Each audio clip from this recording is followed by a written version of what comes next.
Hello, everyone. Thank you for tuning in with us tonight. I'm going to have Ms. Holman mute or turn off her speaker real quick. Okay, so the purpose of having this meeting is to explain a little bit about the ESSR funding that the school district is in line to receive.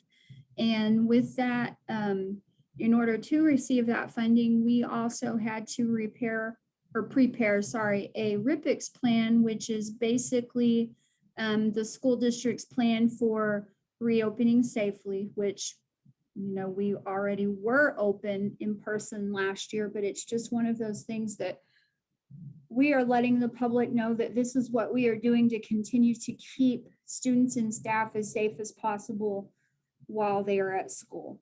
So first of all, let's talk a little bit about what ESSR 3 is. So we are applying for what's known as the American Rescue Plan Elementary and Secondary School Relief Emergency Relief Grant.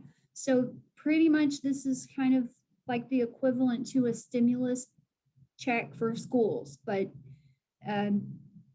these funds come with responsibilities, and we are given the task of choosing the best way to spend this money to address our most pressing needs. And we are looking to do the greatest amount of good with this that we possibly can. So going into this, I'll just kind of reiterate a little bit about what's been going on this summer. So last month, we sent out a survey that we asked parents and all stakeholders to give input and to prioritize what are your top 3 areas that you would like to address. And so that's where we chose to focus. Most of our spending was on those things that the community had chosen as the most important. The purpose of ESSR 3 pretty much is all about addressing learning loss. And so as you will see here in a little bit, everything that we have chosen to spend funds on is going to tie back to that learning loss and making sure that we're closing gaps and moving students forward. ESSR 3 is also designed to support a safe reopening and sustaining of safe operations in school while meeting students' academic, social, emotional, and mental health needs at the same time. So we're looking to address the impact that COVID has had on our school and the impact that it will continue to have going forward. So the ESSR 3 grant funds are being issued for a one-time purpose or a short-term purpose. So we're only getting this money one time, but we are allowed 3 school years to spend it in. So we're not just looking at making plans that will affect us this year, but for the next couple of years going forward. I just want to summarize what's in our return to in-person instruction plan before we move forward. So all Texas schools that are applying for federal funding are required to publish this return to school plan. Whether you were in person or virtual last year, doesn't matter, all schools will do this. So the purpose of this is really just to inform our people of what we're doing here in Labs Buddy to reduce or prevent as much as possible the spread of COVID. So the highlights of our plan: we will continue daily sanitizing and deep cleaning throughout the campus, on buses, in the cafeteria, commons areas, restrooms, the whole building. High touch surfaces will be cleaned throughout the day. We will provide cleaning wipes in classrooms and on buses for staff and students to use throughout the day as needed. Another thing that is included in our RIPICS plan is that masks are optional as per Governor Abbott's orders in March. And under legislation GA 36, school districts legally cannot require students or staff to wear masks. So, we certainly encourage our students and staff, if they feel comfortable and they choose to wear a mask, that's absolutely fine, but no one is required to do that.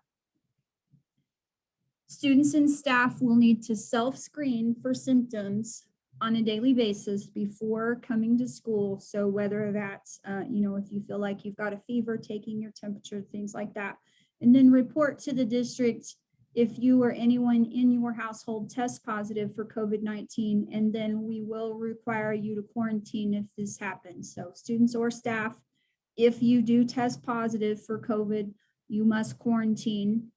And if you live in the same household as someone who is tested positive with COVID, you will need to quarantine.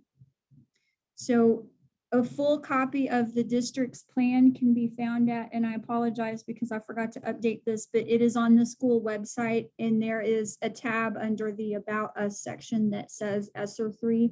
So if you click on that tab, you can go to the full text of our reopening plan, because there's a lot more there, but we've covered the basics of what you need to know before school starts. This was what I was mentioning earlier about getting stakeholder input. We tried to prioritize our 3 main areas of concern to focus on.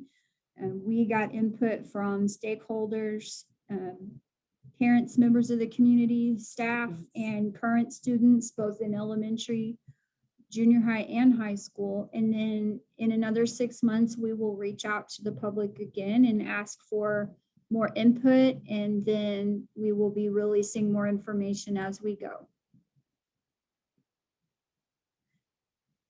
This is just a summary showing of the results that we received, where our top priorities were. So mental health and support services was our largest area of concern. Over 59% of our respondents chose that as an area that we needed to focus on. So that's something that we included in our ESSR spending plan. And then in technology, improving technology, cybersecurity, software, things like that, over 55% of respondents chose that area as well. And then professional development for staff and improving their teaching abilities. That's an area that we included. And then everything that although it wasn't one of the highest percentages according to our results, everything that we have done in our spending plan ties back to improving that student academic loss. Okay. And then also, like purchasing supplies, cleaning facilities, maintenance, repair, family involvement. That's actually one that was added in. Bullying, safety, and kindness. That was written by a student. Not feeling challenged academically. We really tried to include all of these things. So I think that when you look at what we're going to be doing with our funds, we're hitting all of those areas in one way or another. So to talk about our plan for spending and where our money is actually going, I chose to list academic needs and learning loss first, again, because everything that we are doing is going to tie back to that.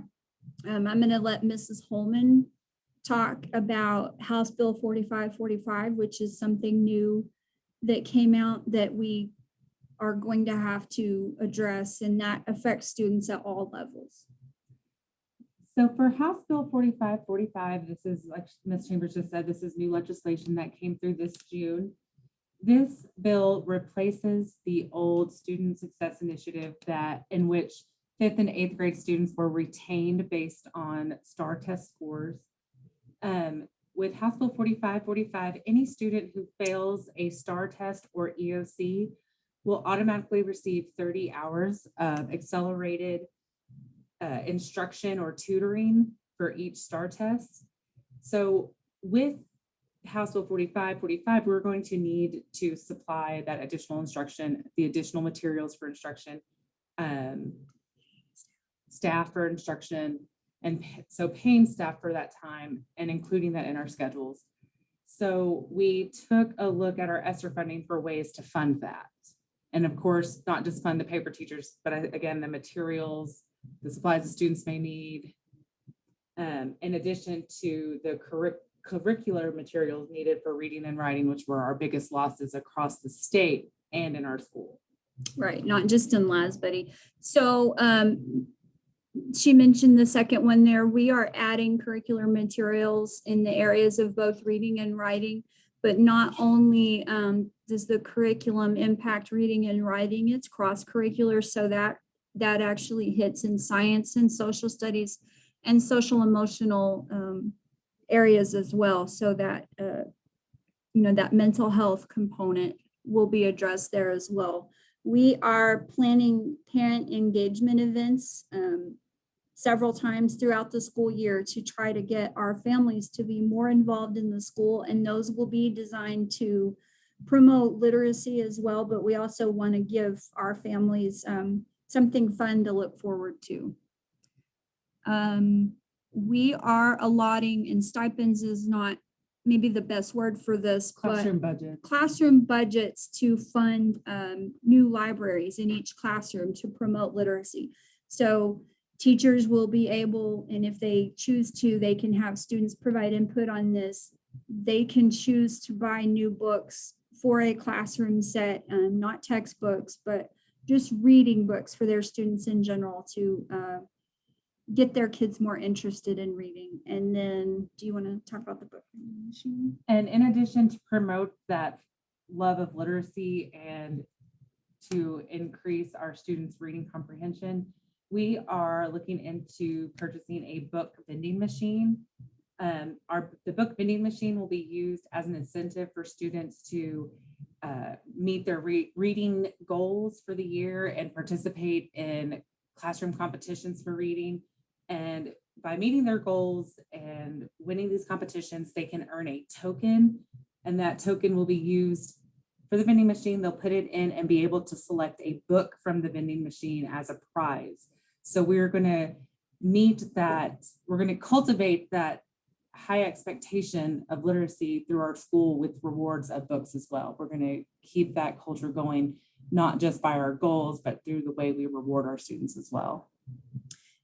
And that's something that vending machine will be a one-time purchase, and then we will continue each year to purchase more books to go into that vending machine, and we can stay current on what kids are interested in, or we can look at award-winning books, things like that, just whatever our students and teachers want to see in there. And that's something that we are going to promote all the way up through high school. So it's not just for elementary, it's not just for picture books, it's for all students and possibly for staff as well. And get their input when selecting books. Right.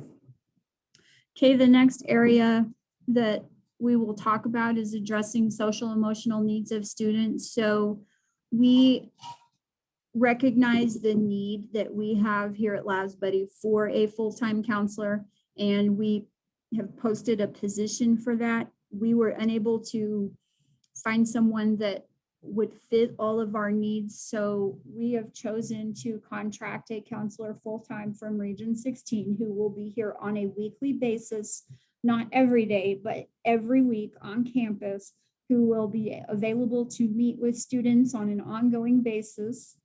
And then we are also purchasing a school-wide social emotional curriculum that will start with our little ones and go all the way up through. And we've got different areas to focus on for elementary, middle, and high school. So it's not something that we think our kids will get burned out on and that we would neglect to go through. So we are definitely hitting those social emotional needs, and we recognize again that that is an issue that we want to work on.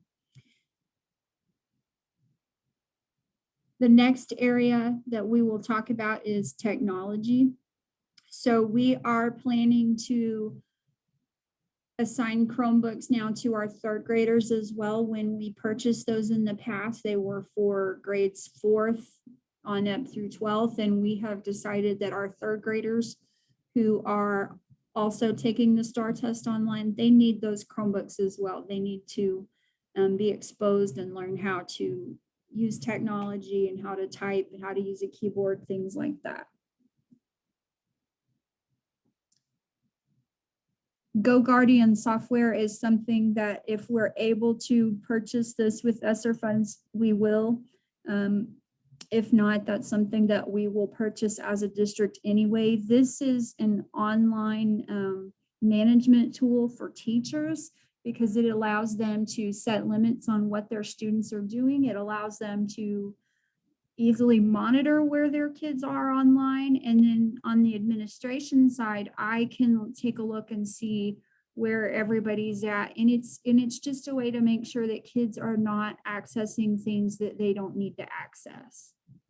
In addition, we will be purchasing interactive TVs on carts that are mobile, and we can use those throughout the building. And those are sort of now taking the place of teachers using projectors and smart boards. It's one of the current popular things. So that's definitely a way that teachers can engage students, and we can provide them with more exposure to things that they wouldn't be able to see just here in our area. So the next area that people felt was important and that we needed to focus on was providing professional development and that continuing education for our staff. So we have teachers undergoing a rigorous hands-on training in Reading Academy. And as Mrs. Holman said earlier, reading is an area of deficit, not just at Lasbury, but statewide. And so this is something that we're working on to try to close those gaps. And we have a lot of students who come into our schools who don't completely read English or speak English, or there's a mixture between English and Spanish, English and German, whatever the case may be. So what Reading Academy does is it gives those teachers some tools to help engage those parents, engage those students, and close those gaps. And then with the on-demand PD for Character Strong is the social emotional curriculum mentioned earlier that we'll be purchasing, and the program for the additional fee will come with professional development for teachers that they can get on their own, self-paced as needed throughout the school year. And they will provide monthly and daily webinars for character traits for students as well. And then in addition to that, the reading and writing curriculum mentioned earlier comes with built-in PD for every lesson for the teachers, so we can increase those reading and writing skills across the board as well. Okay, so that is where we are looking at putting our funds to use. For more information, you can visit the ESSR 3 section of the school website, and I forgot to post that link there too as well, so I apologize for that. But we will be posting materials in both English and Spanish, and there will also be a Google survey. If you have questions, comments, feel free to leave those there, or you can call the office. We thank you for tuning in and have a good night.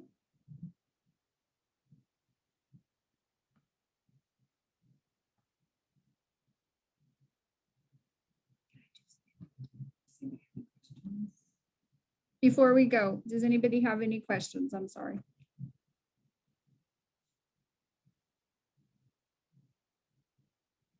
Feel free to use the chat feature.